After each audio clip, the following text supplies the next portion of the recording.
Estamos ao vivo?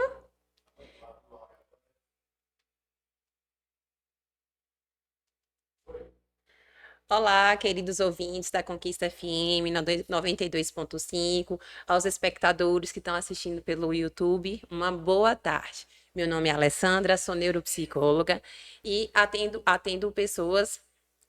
com foco na terceira idade. De uma conversa despretensiosa surgiu o Mulheres Idades. O que é o Mulheres Idades? É um podcast destinado a refletir, sentir e celebrar as transformações que o envelhecer traz à vida feminina. Aqui nós vamos discutir da saúde física à saúde financeira da mulher. E hoje temos uma convidada especial. Mas antes disso, Jo, se apresente. Boa tarde, pessoal.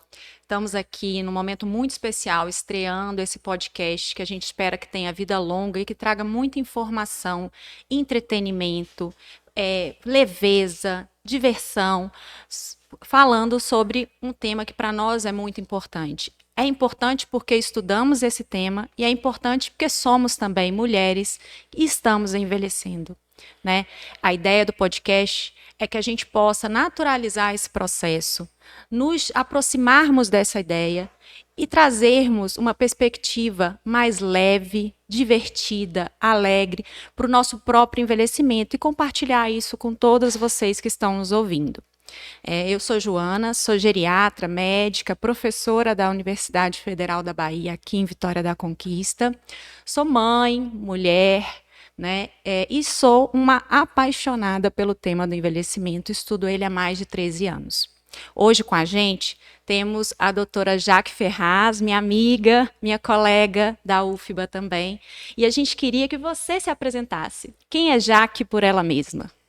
Boa tarde, ouvintes. Boa tarde às pessoas que estão nos vendo. Eu sou Jaqueline Ferraz, ginecologista e ex-obstetra há 35 anos, mas sexóloga há 8 anos e agora trabalhando com ginecologia regenerativa, que é uma subespecialidade da ginecologia que vem surgindo e que vem trazendo benefícios, principalmente às mulheres que chegam à maturidade e que entram no processo de envelhecimento.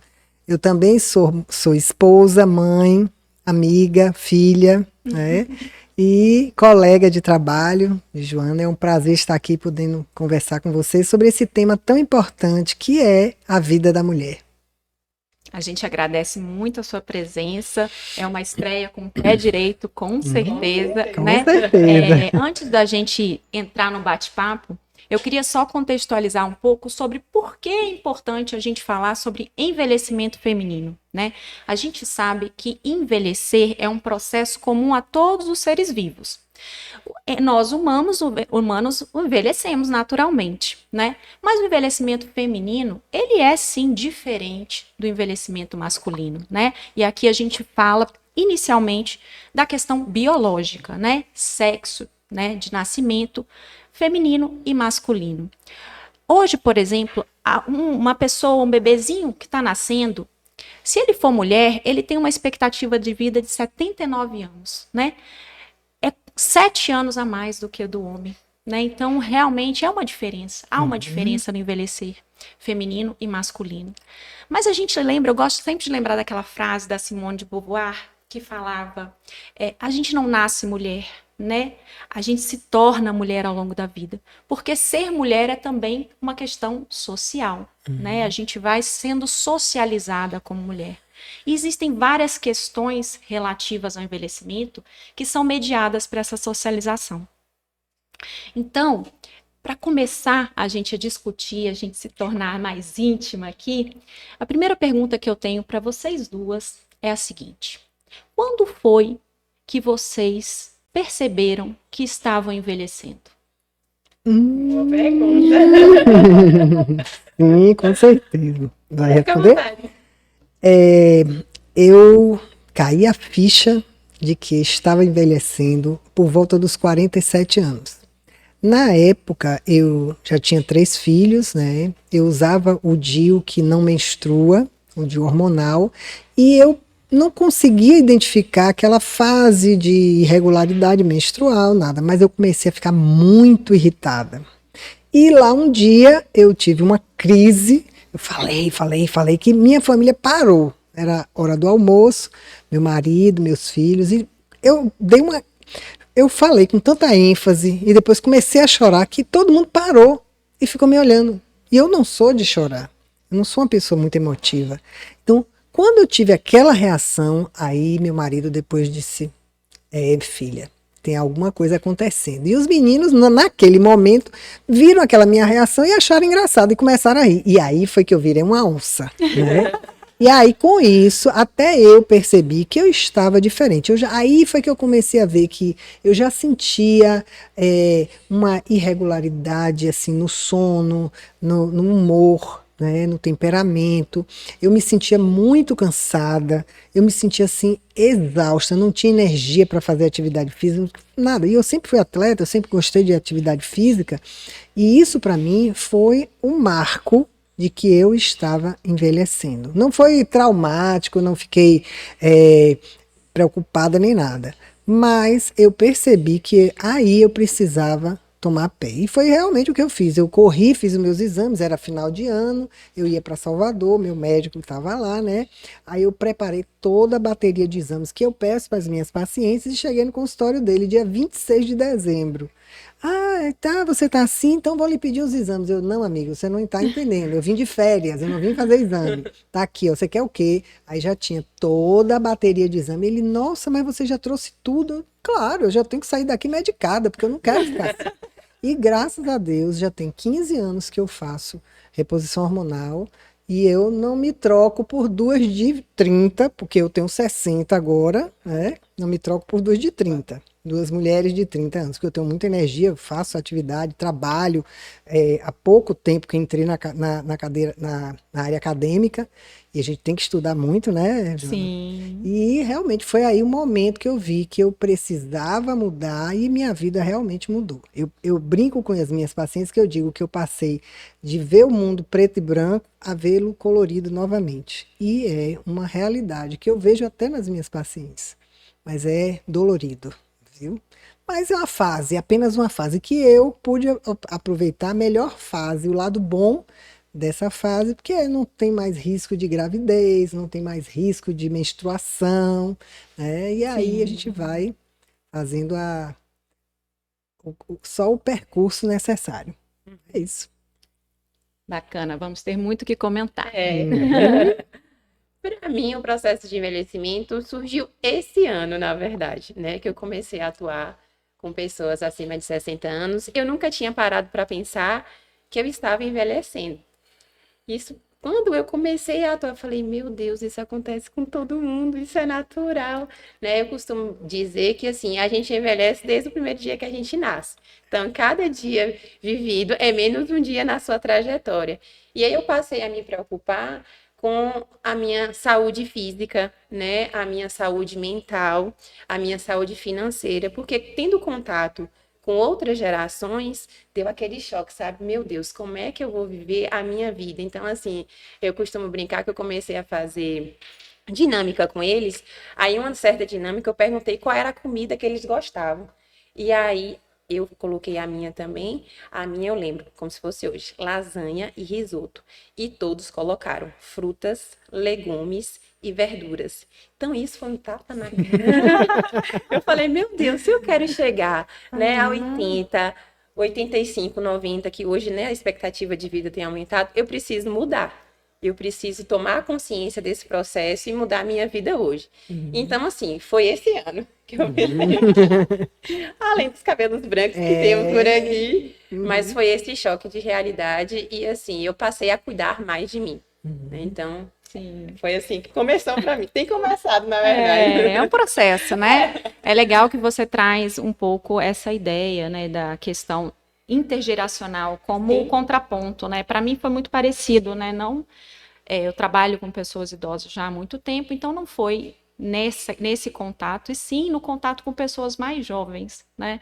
Eu tenho 2 filhos e tenho muitos amigos que têm filhos, mas tinha poucos amigos que tinham filhos adolescentes. Quando eu me mudei para Vitória da Conquista, há 8 anos atrás, a gente tinha um grupo de amigos e tinha um casal de amigos que tinham filhos adolescentes. E um dia eu fui dar carona para um desses filhos adolescentes e ele entrou no carro e ele, não, tia, e me chamou de tia. O tal do tia. E foi curioso, porque não, a gente está acostumado, às vezes, você tem um sobrinho, ou até mesmo um coleguinha do filho pequeno te chamar de tia, mas quando você vê um marmanjo te chamar de tia, você fala, eu já não faço parte dessa galera, né? Eu estou em outra galera.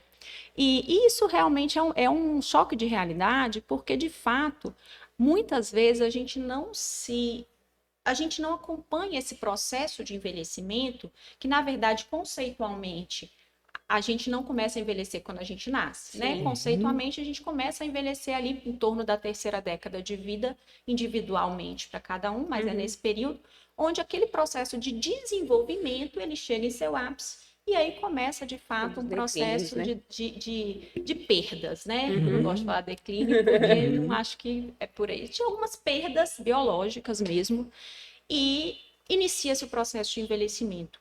Mas como isso é muito pessoal, às vezes a gente não para olhar, né? Então, assim, a menopausa, né, que Jaque trouxe para nós, é um marco realmente para a mulher. Mas se você for pensar, é um marco há muito pouco tempo, porque não se falava muito sobre isso. E a gente que trabalha com pessoas mais velhas, é curioso, porque às vezes a gente pergunta, a pessoa nem sabe dizer. É muito claro quando ela diz assim, não, foi quando eu tirei o meu útero, né, na esterectomia, que era um procedimento naturalizado, né, há 30, 40 anos atrás. Era assim, deu problema, vamos tirar esse negócio aí, porque você não vai mais ter filho, né? Então vamos tirar. E se fazia muito, né? E eu acho que fazia-se todo esse processo sem se falar sobre o processo, né? Eu acho que poucas mulheres tinham espaço para falar com seus filhos ou com seus maridos sobre esse processo de desequilíbrio hormonal que vem acompanhado com tantas questões emocionais, físicas, né? Igual você falou, regularidade de sono, às vezes alteração de apetite, ganho de peso e labilidade emocional, cansaço, fadiga, depressão. Eu tenho notado muitas pacientes de 60 e poucos anos que chegam no consultório e falam assim, eu adquiri uma depressão há 20 anos, parece que foi na farmácia e comprou, né? Ou numa loja e comprou e agora tomei posse dessa depressão. E às vezes eu fico me questionando, será que esse processo não se iniciou aí no climatério, nessa alteração hormonal, que não foi bem precisa, não foi precisado? Aquilo ali é um climatério, porque a gente tem a menopausa, né? É um marco. E mesmo assim é um marco impreciso. Porque se a gente tem que esperar 1 ano a parada da menstruação para a gente dizer, ó, tiquei, tô na menopausa. Quanto de tempo a gente não perde desse processo, né?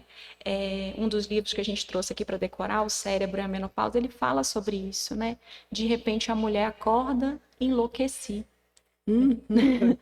E você falou uma coisa interessante, porque esses sintomas, e às vezes a gente vê esses sintomas começarem até mais cedo, se a gente for olhar, tem mulheres que começam a ter alguns sintomas do climatério até 8, 10 anos antes de parar de menstruar. Então, aquela mulher que está cansada, que está muito irritada, que está muito ansiosa, que começa a ficar depressiva, aquilo já é indício de queda hormonal. Por quê? Porque o estradiol, que é o hormônio que é produzido no ovário, ele age diretamente no cérebro.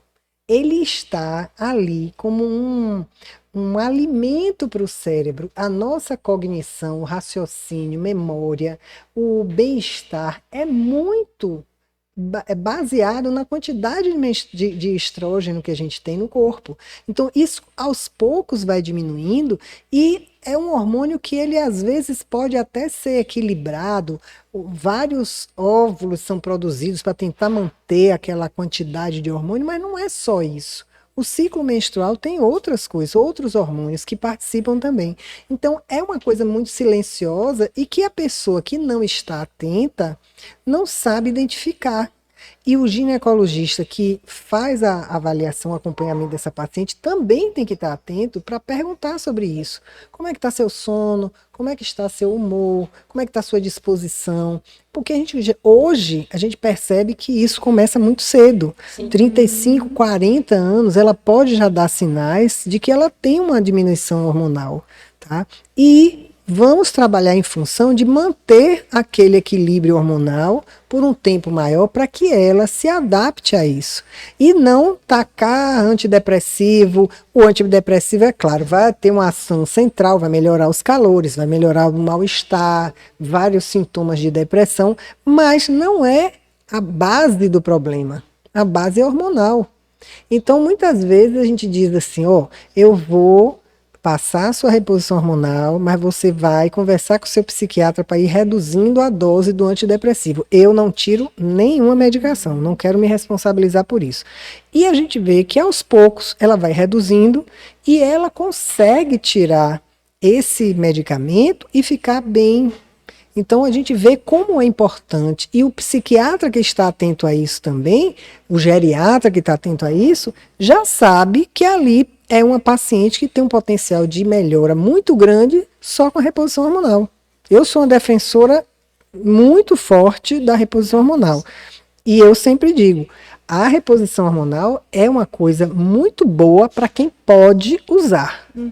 Tem que ser individualizada, tanto em termos de alguma comorbidade que a pessoa tem, alguma doença, algum problema, mas principalmente em relação à dose, ao tipo de medicamento, ao tempo que ela vai poder usar, porque cada pessoa é diferente da outra.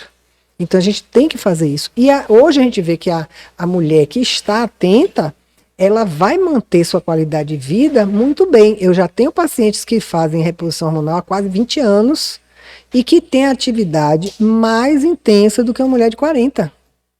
Né? Do que uma mulher de 50 anos. Então a gente vê como a gente consegue melhorar a qualidade de vida dessas mulheres. Imagine viver até os 80, entrar no climatério aos 40 e passar 40 anos sofrendo. Não é isso que a gente quer. A gente quer qualidade de vida. E é por isso que a gente tem que conversar. E eu vejo muitas mulheres que dizem, ai, eu não posso dizer ao meu marido que eu estou entrando no climatério. Por que não? Você tem que dizer a ele que você está entrando numa nova fase da vida, porque senão ele vai lhe cobrar a libido, vai lhe cobrar a disposição, o interesse, principalmente interesse sexual, e que você não está ainda, não está tão disposto, e ele não entende por quê. Mas você não era assim. Então você tem que explicar que você está numa nova fase da vida, para que ele também possa lhe ajudar e não fique lhe cobrando sem saber o que está acontecendo. Ah, mas isso significa que eu estou ficando velha. Não, todo mundo, graças a Deus que você está ficando velha, é sinal de que você ainda não morreu. Exatamente. Né? Ou não morreu jovem. Mas ele também vai passar por algumas fases que precisam ser discutidas, muita coisa vai ter que ser reajustada para que os dois possam ter qualidade de vida, né? Verdade. É muito importante quando você traz essa fala, porque hoje em dia o boom são as questões de saúde mental, né? Então, tudo a gente direciona ansiedade e depressão. E esquece a questão fisiológica. Então, a gente vai buscar outras coisas e esquece de olhar para si e esquece de ver o nosso próprio corpo, a fisiologia do nosso corpo, o que é que acontece com o nosso corpo. Então, isso é muito interessante. Viu, espectadores, estão ouvindo aí, né? Já vou marcar minha consulta. Isso mesmo. Quanto antes, melhor. Quanto antes, melhor. É. Isso é algo importante, né? A gente tem pouco essa cultura do acompanhamento, né? Sim. Processual, porque certamente se você, uma mulher que você acompanha há 20 anos, muitas vezes você consegue identificar essas queixas que ela talvez não consiga, né? E você também vai criando essa cultura da observação, né? Observe-se, eu gosto muito de falar sobre isso, né? Que o melhor médico é você mesmo primeiro. Né? Você precisa saber dar informação, você precisa olhar o seu corpo, você precisa saber o que funciona para você. Né? Então, eu acho que até se você não consegue fazer uma reposição hormonal, saber que existem outros caminhos, que você vai ser amparado nesse caminho. Eu acho que também tem essa questão, né? Eu recebo muitas pacientes que, às vezes, não conseguem por algum motivo, por uma doença reumatológica, por histórico de trombose, alguma coisa do tipo, e tem realmente uma contraindicação. E elas falam, e agora? Eu faço o quê? Né?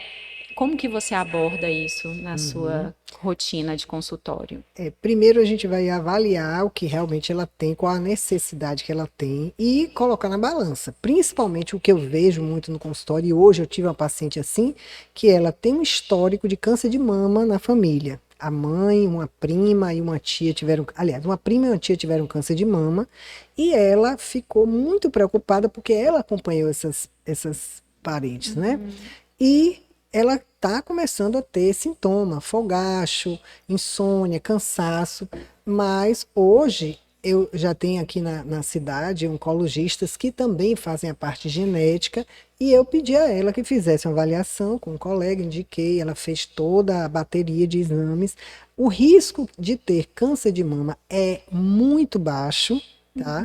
Então eu conversei, ponderei com ela, ó, reposição hormonal é uma coisa que tem que ser feita sob controle, sob vigilância. Você precisa fazer um compromisso de vir a cada 6 meses, que é quando eu vou passar a medicação, solicitar alguns exames e avaliar você para os próximos 6 meses. Eu não vou passar e você vai tomar o remédio por 2, 3 anos sem vir aqui. Não é assim. Se nesses 6 meses a gente identificar alguma coisa que possa ter complicação, a gente vai suspender e usar outro tipo de medicação. Mas se é aquela paciente que já chega com contraindicação de trombose, teve trombofilia na gestação, histórico muito forte para câncer de mama, mãe, irmã, né, ou que tem uma hipertensão muito descontrolada. Então, essas pacientes a gente não vai submeter a uma reposição hormonal porque ela vai ter consequências bem, bem graves. Então, o que é que a gente faz? Hoje se lança a mão de fitoterápicos, de antidepressivos, que são substâncias que têm um efeito similar ao do hormônio, pelo menos em questão de diminuir a irritabilidade, melhorar o sono, melhorar a disposição dessa paciente, usar suplementos, vamos trabalhar no sentido dela praticar atividade física, ter uma alimentação extremamente balanceada, porque muitas vezes o que ela queixa de mal-estar e tudo também é reflexo da alimentação, tá? Exatamente. Então, o que é que acontece? Nós vamos fazer, eu não digo nem que é uma dieta, eu não gosto desse termo. Eu tenho uma nutricionista que trabalha comigo lá no consultório e que a gente é muito alinhado, então a gente vai fazer uma reeducação alimentar. O que você precisaria comer quando tinha 18 anos, você não precisa mais, a nossa necessidade calórica vai baixando. Então, nós vamos substituir por alimentos que não tenham essa necessidade. E vamos tirar ao máximo aqueles alimentos inflamatórios que vão causar as dores e mal-estar, etc. Então a gente precisa ter esse cuidado multidisciplinar. Eu vou colocar ela para fazer fisioterapia pélvica, fazer atividade física. Então eu direciono para alguns profissionais que pensam da mesma forma que eu, né? Profissionais principalmente na área de fisioterapia e educação física que trabalham com pessoas com necessidades especiais, porque ela não vai poder ter uma forma de atividade física igual a menina de 20 anos. Não é só chegar na academia, montar um programa e mandar ela fazer. Tem que ter todo um cuidado, porque uma mulher de 40, 50 anos já tem uma hérnia de disco, já tem um problema ortopédico, então um problema cardíaco, né, de obesidade, que tem que ser ajustado pela capacidade que ela tem de fazer atividade física. Então a gente vai ter que trabalhar de forma multidisciplinar, né, para que a gente consiga fazer com que ela tenha qualidade de vida. E aí vamos usar os fitoterápicos, né? A gente hoje tem uma infinidade de substâncias que podem ser, e que mesmo assim, se não fizerem efeitos, hoje, na ginecologia regenerativa, nós temos novas tecnologias que vão melhorar a qualidade de vida, principalmente a nível sexual, sem que ela tome nada de medicamento. Então, hoje a gente tem uma lançamão do laser, da radiofrequência, né, que vai aumentar a produção de colágeno. Em termos de estética corporal também vai diminuir flacidez. Então, tudo isso a gente agrega valor ao tratamento de uma forma mais objetiva, com as características, necessidades bem individualizadas. Então, tratamento de climatério é uma coisa extremamente individualizada, porque cada pessoa vai precisar de algumas coisas diferentes de outras, né? Verdade. você, no seu ponto de vista, pela experiência que você tem no consultório, assim, qual é a experiência da mulher que envelhece melhor? É aquela que resiste ao envelhecimento e busca todas as técnicas possíveis para se tornar eternamente jovem?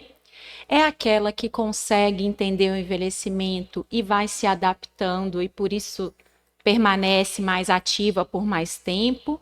Ou é a resignada?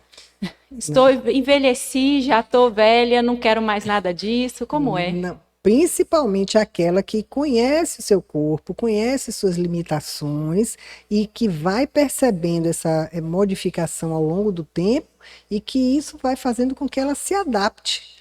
Hoje nós temos que fazer isso. Não adianta negar, eu não vou envelhecer, e ficar usando roupinha curta, pintando o cabelo, porque já viu, né?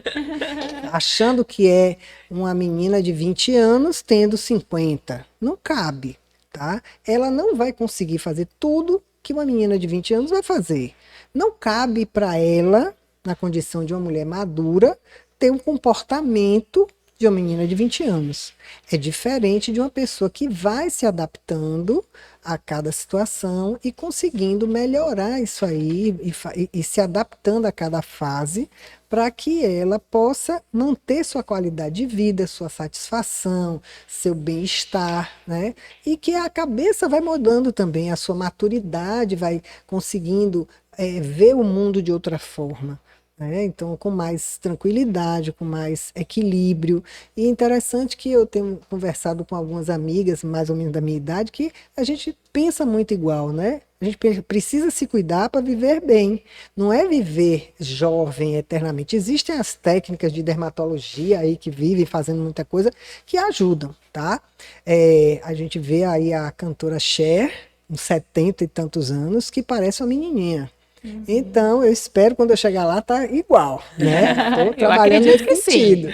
Mas assim, não à custa de muito sacrifício, de muito gasto, de muita coisa. Porque esse equilíbrio tem que começar de dentro.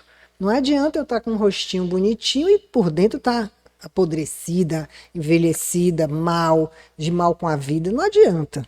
Tá? Então a gente tem que ir aos poucos, se adaptando, se conectando ali naquele momento para conseguir vivenciar um momento de mais tranquilidade. E essa nova fase, que é uma fase muito bonita, diga-se de passagem. Né? Com certeza, com certeza. Vamos só interagir aqui com o pessoal do YouTube.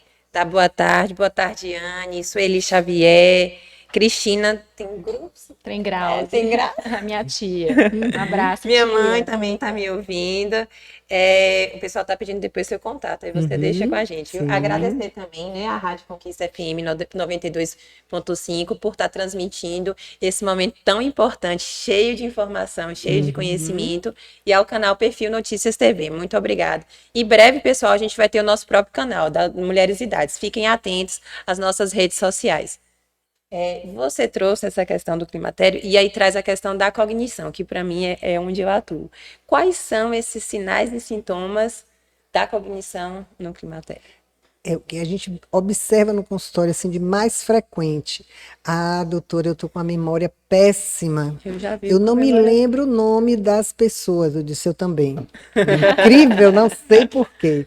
Mas assim, a gente vai começando a memória a ficar começando a falhar, você já não tem um pouquinho mais de dificuldade de raciocínio, de resolver questões, então você lê, você não consegue fixar aquilo para fazer uma interpretação, então tem uma dificuldade. Então, tudo isso é porque é como se nosso HD já tivesse quase cheio e já estivesse rodando numa velocidade menor. Então a gente tem que ampliar esse HD. Sim. Né? E aí o que é que a gente faz? Tem suplementos alimentares, vitaminas, minerais que são fundamentais para melhorar a cognição. Tá? Então, o sono, gente, é super importante. Mulher que não dorme não tem memória. Tá? Eu acho que não é só mulher, não, homem também. Sim. Qualquer pessoa que não tem um sono reparador, e eu digo reparador, não é dormir 8, 10 horas, não. É aquele sono que você deita, dorme profundamente e acorda relaxado. Pode ser 5 horas. mas que é aquele sono profundo, que é a fase REM do sono, aquela mais profunda, que faz toda a limpeza de radicais livres, de eliminação de impurezas do nosso corpo, que vão fazer com que ele funcione melhor, né? E além disso, uma coisa que eu sempre alerto a minhas pacientes é que nós somos seres diurnos. Era para a gente deitar para dormir 7, 8 horas da noite. E com a luz, nós estamos estendendo o nosso horário. Eu sempre oriento. Vai, tá com problema de sono, então troca as lâmpadas de casa, bota tudo luz amarela, porque a luz branca, a luz azul, ela bloqueia a melatonina, sinal luminoso, nada de TV, nada de celular, nada de tablet, porque essa luz vai bloquear a produção de hormônio que vai tirar o sono. E além de ter um bloqueio da produção de melatonina, a gente tem um bloqueio da produção do hormônio LH, hormônio luteinizante, que é o que ajuda a mulher a ovular. Então, se ela está naquela fase inicial do climatério, a dificuldade dela conseguir ovular é maior porque ela dorme tarde. Então, se passar de 11 horas da noite e não tiver o pico de LH, acabou o ciclo menstrual. Ela acabou com a ovulação dela, tá? Ela só vai poder aumentar esse hormônio a ponto de estimular a produção de progesterona no outro dia.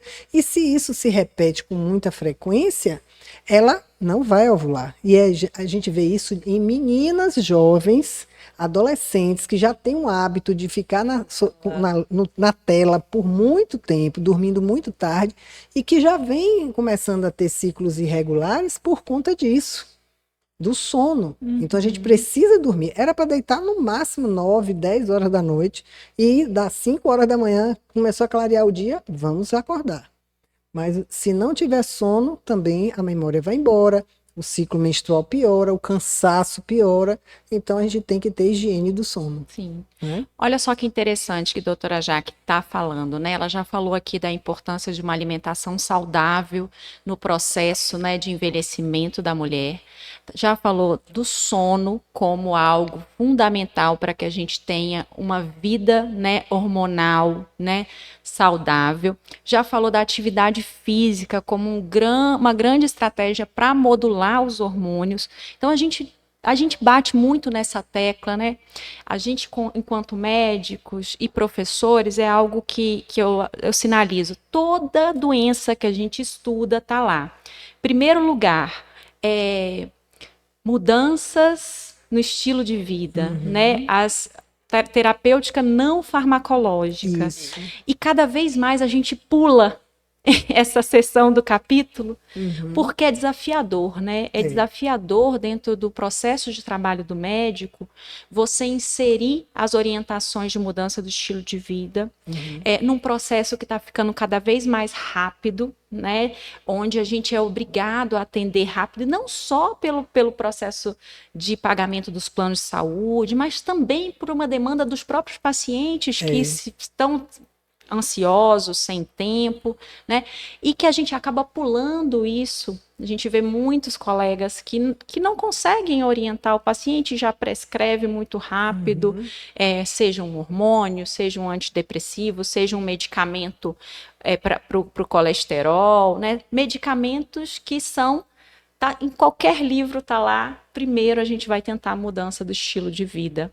Qual é o grande desafio dentro do consultório para que a gente consiga conscientizar os nossos pacientes de que esse é o primeiro degrau de qualquer terapêutica? Para você, qual é o grande desafio? É justamente fazer entender, no caso que eu só lido com mulheres, é fazer entender que ela precisa, que a gente não faz milagre.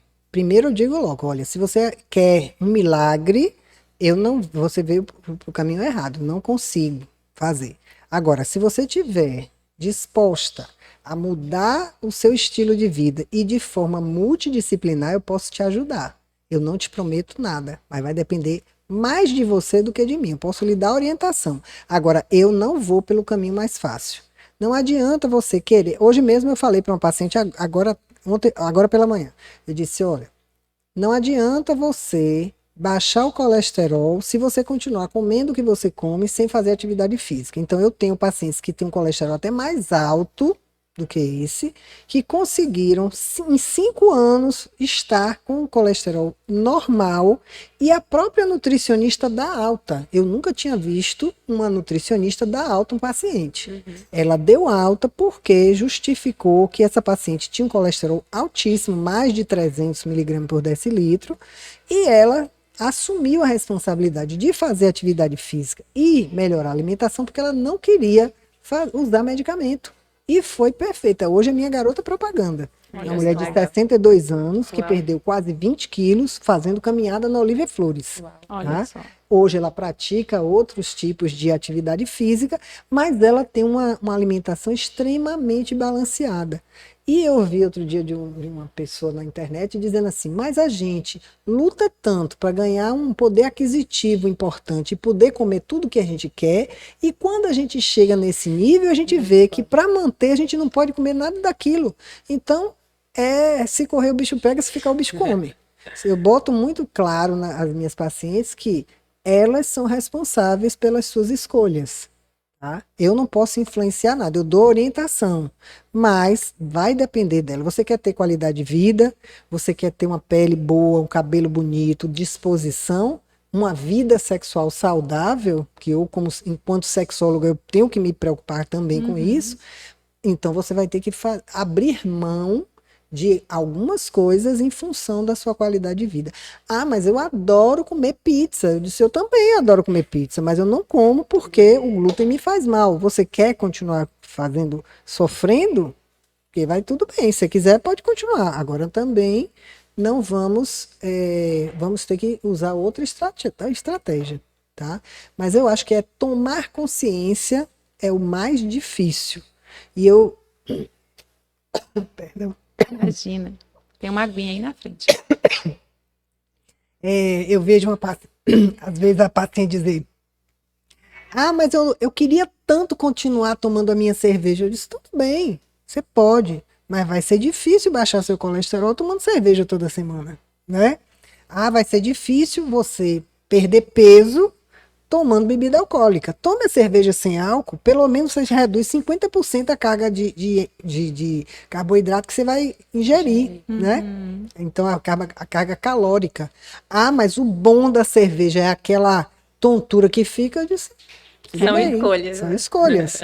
Nós somos feitos de escolhas, infelizmente. Contanto né? que a gente consiga fazer essas escolhas de forma consciente, né? Eu acho que isso é o mais importante. Tudo isso é muito desafiador, né? Você mudar o estilo de vida é muito desafiador. E eu vi um estudo que saiu falando sobre a adesão à atividade física entre as mulheres, que é muito mais difícil, né? Vou até perguntar para a Alessandra. E aí?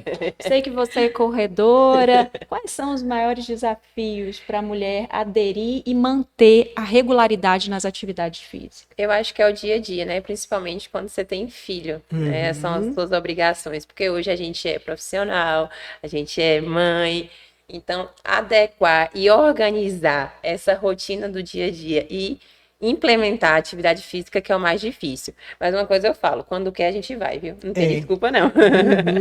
Eu mesma, eu malhava, tinha vezes que eu acordava 4 horas da manhã para estar no CrossFit 5. Hoje, meu horário de malhar é meio-dia. Então, assim, eu sempre brinco com as minhas amigas. Não tem desculpa. Se você quer, você vai. Lógico, né, que tem toda essa carga, tem toda essa questão profissional, mãe, enfim. Mas é necessário e é importante.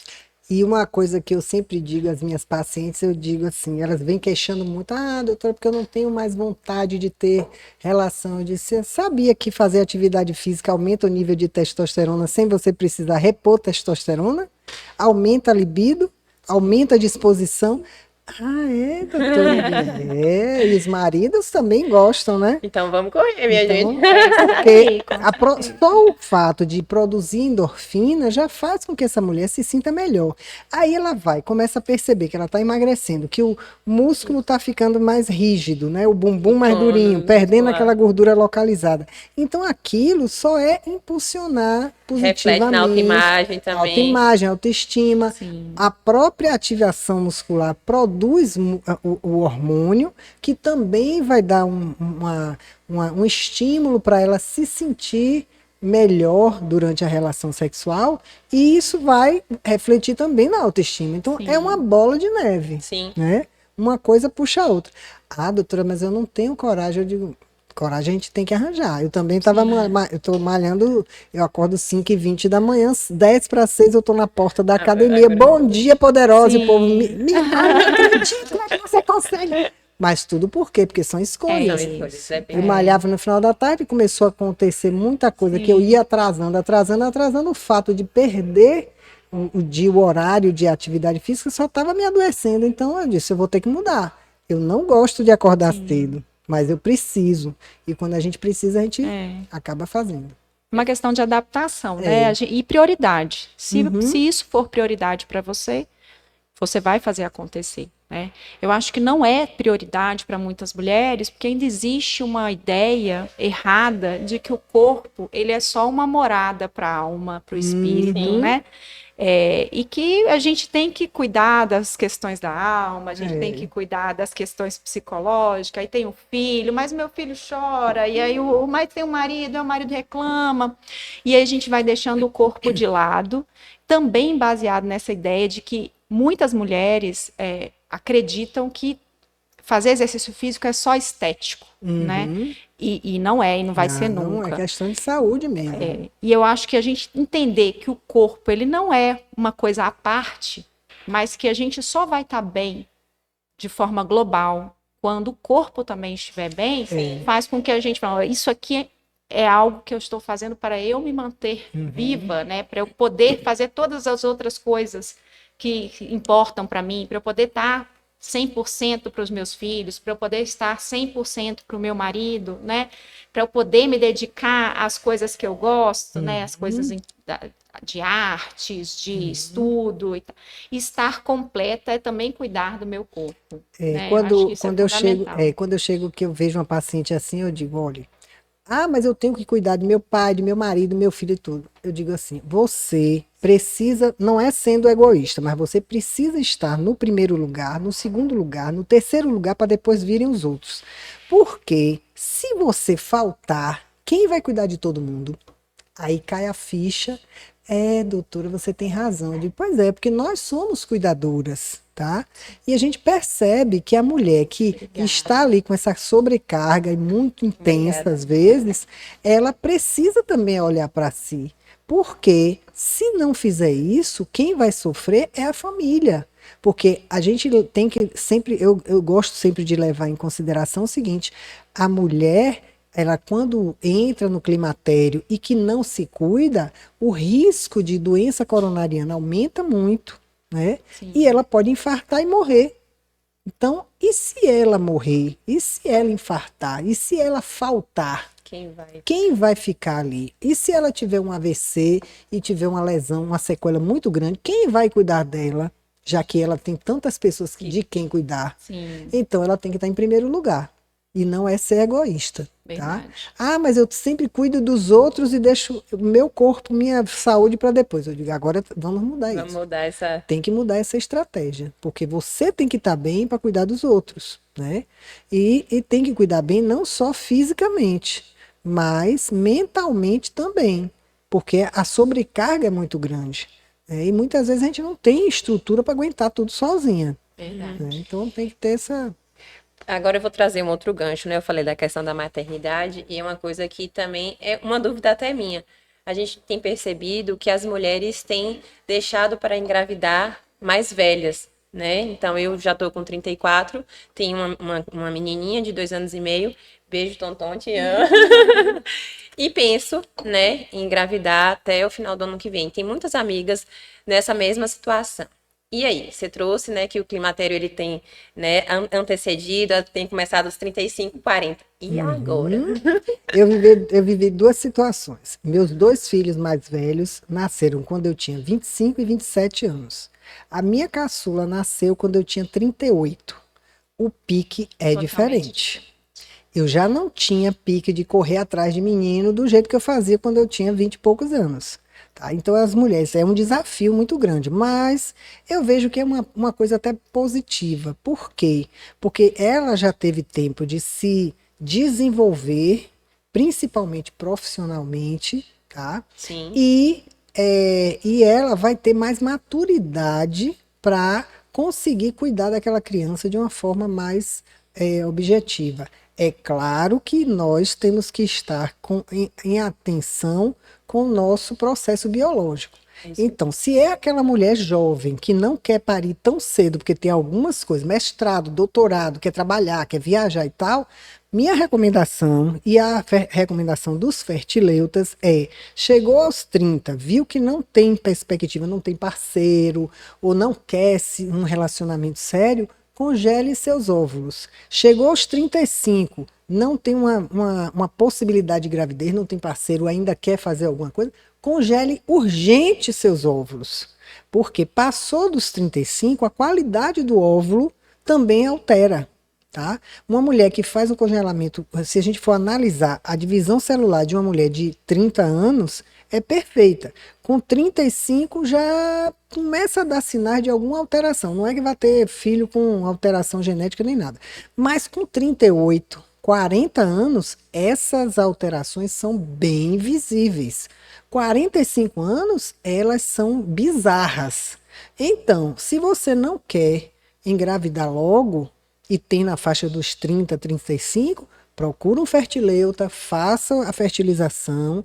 Hoje o processo já tem ficado muito mais fácil. A gente tem profissionais aqui na cidade que fazem isso muito bem, tá? E reserve seus óvulos, porque se você congela seus óvulos com 30, 35 anos, você pode ter 50 anos, seus óvulos têm 30, 35. E hoje, na própria estrutura do Brasil, a gente tem permissão para fazer transferência de embrião até 55 anos. Tá aí Cláudia Raia, né? Que a gente não sabe se foi uma fertilização, se foi uma transferência de embrião, mas que ela conseguiu engravidar e ter um filho relativamente saudável, até que se prove o contrário, com 55 anos. Sim. Tá? Mas se é uma mulher que não tem perspectiva de engravidar, a recomendação é: congele seus óvulos, porque você estaciona aqueles óvulos numa idade, enquanto a sua idade cronológica prossegue, entendeu? É muito legal você abordar dessa forma, que era uma das coisas que a gente tinha conversado, e eu tenho uma pergunta. Como é quando chega uma pessoa de 30? Porque você foi até bacana, né? Porque tem gente que fala que é 25, Mas não que é o precisa, melhor não, momento. Imagina uma mulher de 30 anos que realmente com 30 anos, às vezes você não está ainda estável, né, do ponto de vista econômico, do ponto de vista matrimonial, para você ter um filho, muitas vezes, né? E aí essa mulher chega e você aborda: olha, congele seus óvulos. Como é para essa mulher receber essa informação? Muitas vezes eu vejo que as meninas de 30 anos, porque hoje meninas de 30 são meninas de 20 a 30 anos atrás. Exato. Tá? Ela ainda não se A deu mulher conta. não se deu conta de que está passando a idade. Tá? Eu chamo, eu puxo para terra. Ó, não fica vendo, não. Você tem cara de menina de 20, mas você já tem 30. Olha, vamos ver, porque o tempo está passando. E isso a gente não pode estacionar. Eu converso, eu digo: olha, tem perspectiva de engravidar? Vai querer engravidar quando? Ah, doutora, eu não tenho ideia. Eu digo: ótimo, então congele seus óvulos, tá? Ah, mas eu não sei, ainda é cedo. Cedo para você nesse momento, mas seus óvulos têm a sua idade. E a gente tem que ter ainda em mente que nós temos uma quantidade fixa de óvulos que vão morrendo à medida que o tempo vai passando, independente de ovular ou não. E esses óvulos, além da quantidade diminuir, a qualidade deles diminui, a fertilização, a possibilidade de ser fecundado. Então, por que a gente vai deixar passar e perder esse tempo, né, e deixar passar para lá na frente ter uma possibilidade de uma gravidez com uma criança com síndrome de Down, com uma outra síndrome genética? Então, isso a gente tem que começar a ser previdente, a gente tem que olhar no futuro. Sim. Porque a mulher está querendo engravidar com 40 anos. Só que os óvulos dela foram formados no 3º mês de vida intrauterina e tem a idade dela. É diferente do homem, que a cada 3 meses ele renova o estoque completo de espermatozoide. Pode ter 80 anos, 90 anos, estão esse homem está com os espermatozoides novinhos. Então ele não vai ter esse problema. A alteração genética que tem numa criança que nasce de uma mulher mais idosa é por conta da mãe. Então, nós temos essa responsabilidade enquanto futuras mães. E, como ginecologista, eu tenho que alertar essa paciente. E eu sempre pergunto, vai querer engravidar quando? Não tenho ideia. Então, congele seus óvulos, tá? Porque você estaciona ele nesse momento agora. Nem que seja daqui a 20 anos, você pode utilizar.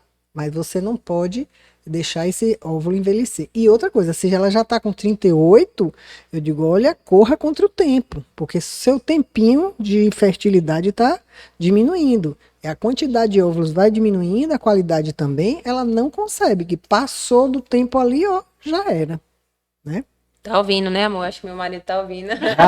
Corra para poder aproveitar logo enquanto é tempo. Aproveite. Viu? Eu queria perguntar para você, você falou, tem quantos anos de profissão? Eu tenho 35 anos 35. redondos. Qual a diferença do ponto de vista da relação da mulher com o sexo, daquela mulher que estava com 50 anos há 20 anos atrás e a mulher com 50 anos hoje? Como é isso? A mulher de 20 anos atrás, chegava aos 50 anos, ela estava uma velha. Acabou a vida sexual, acabou o período fértil, né? E ela se considerava uma velha, tá? Hoje, as mulheres de 50 anos estão menininhas, né? Então aí a gente vai ver as mulheres de 50 anos que estão mais ativas do que meninas de 20, 30, né? Então a gente vê que a relação com o corpo é diferente, com a autoestima é diferente, e a gente vê que a coisa tem se expandido. Eu tenho pacientes até de mais idade, 70 anos, que estão num novo relacionamento e que estão se redescobrindo. Agora imagine a mulher que tem 50 anos, que está entrando no climatério e que ainda está bem. Ela pode refazer a vida dela com o mesmo parceiro, com outro parceiro, e a vida sexual segue adiante. Ela tem uma relação diferente com a sua cabeça, seu corpo, com sua vida, do que a mulher de 20 anos atrás, né, de 30 anos atrás. Então é aquela...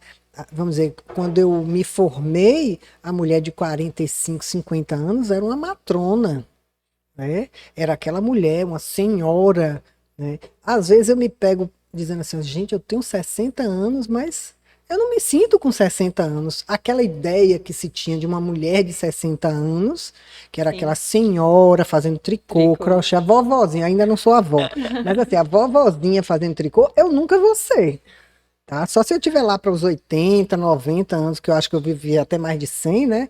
Mas assim, meus netos não esperem me ver fazendo tricô, crochê e tapeçaria, porque eu não vou estar. Quem sabe eu não vou estar pulando de paraquedas, andando de moto, né? Fazendo coisas que eu ainda não fiz e pretendo fazer, mas assim, eu não vou ser aquela vovozinha de 60 anos dos anos 60, né? Não tem cabimento, né? Nem eu acredito que eu tenho 60 anos, então, viu? Mas hoje a mulher está totalmente diferente. E por conta dessa perspectiva de vida maior, dessa perspectiva de atividade maior, ela tem uma vida totalmente diferente do que 20, 30 anos atrás, né? Com certeza. E o que você acha que mudou nesses 20 anos para que essa mulher tenha mudado tanto? Eu acho que a ciência em si mudou muito, né? A medicina, a psicologia, a neurociência fez com que a gente pudesse enxergar que as nossas possibilidades estão aí por um longo tempo. Então, eu vejo assim pessoas começando uma profissão agora aos 60, mudando de profissão e dando conta do recado, né? Então a gente tem essa perspectiva. Antigamente, pessoa de 60 anos trocar de profissão. Eu tive algumas pessoas assim, fora da caixa. Quando eu fiz vestibular, em 83, em 1982, eu tive um colega de cursinho que era um senhor de mais de 60 anos, que tinha feito, já era aposentado, fez vestibular para Direito na UFBA, na Católica na época, e quando ele se formou, foi assim, laureado, foi o melhor aluno da turma, saiu na televisão e tudo. Eu me lembro dele, porque ele era bem altão, bem forte, e era o tiozinho da turma. Só tinha adolescente e ele de idoso já. Pra gente, na época, com Sim. 19, 20 anos, achava ele de idoso, de seus 55, 60 anos. Mas ele começou a fazer uma carreira nova. Isso era uma raridade e era para homem. Hoje a gente vê no banco do cursinho um monte de mulher de mais de 40, 50 anos fazendo vestibular, começando uma profissão nova, né? Eu tenho uma amiga que ela se formou há 50 anos, então hoje ela é uma profissional liberal que tem uma capacidade muito bem, mas que até aquele momento ela não tinha condição de ter uma profissão. Por quê? Porque tinha filha adolescente, que o marido viajava muito, trabalhava fora, então ela tinha que se abdicar da sua parte profissional para conseguir cuidar dos filhos. Na medida que eles foram ficando mais independentes, aí ela pôde realizar o sonho de vida dela. Todos já estavam na faculdade quando ela entrou. Ela entrou na faculdade com o filho caçula. Sim. Entendeu? Então ela pôde realmente exercer sua profissão depois de um tempo. E antigamente a gente não via isso. Sim. As mulheres com 45, 50 anos já se achavam imprestáveis para o campo do trabalho. Sim. E hoje não. Eu acho que daí a gente tira algumas coisas de muito significativas, né? Conhecimento, acesso à informação, possibilidade de diálogo, né? Ter voz. Eu acho que a mulher ganhou muito espaço, né? Poder falar sobre si, falar sobre as coisas que acontecem, né? E a Miriam Goldenberg, que é uma antropóloga que estuda o envelhecimento, traz uma informação dos estudos dela que eu acho muito interessante. Ao perguntar para as mulheres, né, o que elas mais invejavam dos homens, a maioria das mulheres diz liberdade. E os homens, ao serem perguntados, dizem nada. Eu acho isso muito simbólico, porque na sua narrativa você contou que lá atrás esse homem ele tinha o direito de aos 60 e poucos anos começar uma vida nova. E essas mulheres agora estão adquirindo esse direito, né? A liberdade de poder envelhecer, de permanecer ativo dentro da sociedade, mesmo estando acima dos 60, dos 70, dos 80, quiçá 90, né? A gente sabe que a gente tem a possibilidade de viver até 120 anos, é possível, né? Então, a gente pode o tempo inteiro se reinventar, ressignificar a vida, desde que a gente tenha a coragem, né, de falar sobre os nossos desejos, de olhar para o nosso corpo, entender o que ele precisa e buscar a informação, buscar o conhecimento, né, buscar a doutora Jaque, vamos ver o que está acontecendo aqui, eu estou enlouquecendo ou é a menopausa, e eu acho que esse espaço que a gente está inaugurando aqui hoje, ele é muito importante e muito importante no contexto que a gente vive também, né? Eu moro em Vitória da Conquista há 8 anos e eu vejo que existe pouco espaço para falar de envelhecimento em Vitória da Conquista. E não sei se eu estou certa, mas eu considero você uma desbravadora nesse campo, porque de fato, né, são poucas pessoas que falam de forma tão aberta sobre o envelhecimento em Vitória da Conquista. E é isso que a gente quer. A gente quer poder falar disso, dizer que o envelhecimento ele é bom, porque estamos vivos, né? Eu acho que eu envelheço todo dia, é assim que eu me apresento. Eu sou uma pessoa que envelhece todo dia. E eu estou atenta ao meu envelhecimento, porque eu quero viver 120 anos. Eu preciso viver 120 anos para eu realizar todos os meus sonhos, são muitos.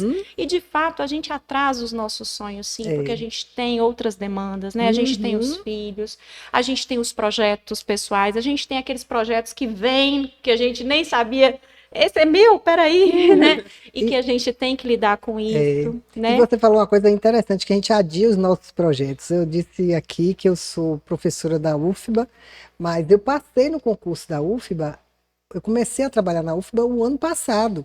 Eu fui da primeira turma de pós-graduação de magistério superior em 2003. O curso de medicina da UESB não tinha aberto. Então eu fiz o curso junto com hoje professores que já estão quase se aposentando. E aí eu esperei, porque na época eu tinha uma filha pequena, eu queria dar mais atenção a ela, achei que não era o momento. E agora que ela já está na faculdade, eu não tenho mais menino pequeno, né? Então eu me dispus a realizar um sonho. E na lista de sonhos ainda tem mestrado, doutorado, e eu tenho que correr contra o tempo, porque eu só tenho mais 15 anos dentro da universidade. Porque senão com 75 é aposentadoria compulsória. Então eu tenho que correr contra o tempo, né? E eu estou trabalhando para isso. Sim. Me desafiando a estudar, a ter que me preparar para essas outras atividades que eu ainda quero exercer. Né? E parabéns por isso, Com né? certeza. Estou muito feliz com o nosso pontapé inicial. Espero que seja o primeiro de muitos.